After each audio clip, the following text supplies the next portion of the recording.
আমাদের তো আশাবাদী জাবরান টু প্রতিষ্ঠা তো আশা রাখি, ফুলবাড়ি ওয়ানও আশা রাখি প্রতিষ্ঠা, ফুলবাড়ি টুও প্রতিষ্ঠায় আশা রাখি।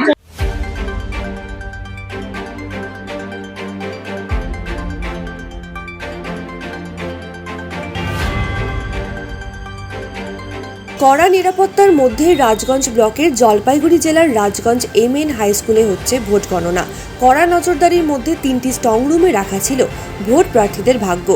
এই ব্লকের 269টি গ্রাম পঞ্চায়েত আসন, ইতিমধ্যেই বিনা প্রতিদ্বন্দ্বিতায় 6টি আসনে জয়লাভ হলেও বাকি 263টি আসনে রাজ্যের বিভিন্ন পঞ্চায়েত নির্বাচনের গণনার পাশাপাশি গণনা হবে মঙ্গলবার, যেখানে গ্রাম সমিতির আসন রয়েছে 36টি ও জেলা পরিষদের আসন 3টি।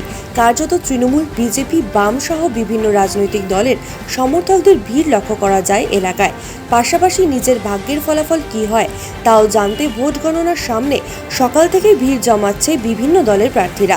অন্যদিকে ভোট গণনার মধ্যে অপ্রীতিকর ঘটনা এড়াতেই কড়া নিরাপত্তার চাদরে মুড়ে ফেলা হয়েছে গোটা এলাকাকে।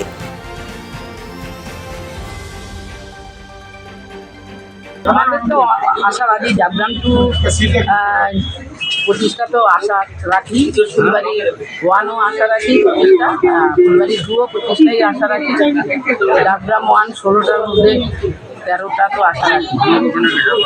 তো একক সংখ্যাগরিষ্ঠতায় দল যদি ক্ষমতায় আসে কতটা উচ্ছ্বাস থাকবে, কি বলবেন? দারুণ উচ্ছ্বাস থাকবে। আর কি বলতে চান? কিছু আর বলার নেই, এখন সময়ের অপেক্ষা। আর যেটা মানে ইলেকশন এজেন্ট আর ক্যান্ডিডেট নিয়ে যেটা চলছিল, যাই হোক কালকে যারা ছিল মিটিংয়ে তারা ঠিক মতন ডিসিশন নেয়নি। এখন বিডিও সাহেব বললেন যে ক্যান্ডিডেট কিংবা ইলেকশন এজেন্ট যে কোনো একজন করতে পারে। নাম আর পদ? নাম সুধা সিংহ চ্যাটার্জি, জাবরাম ফুলবাড়ি ব্লক।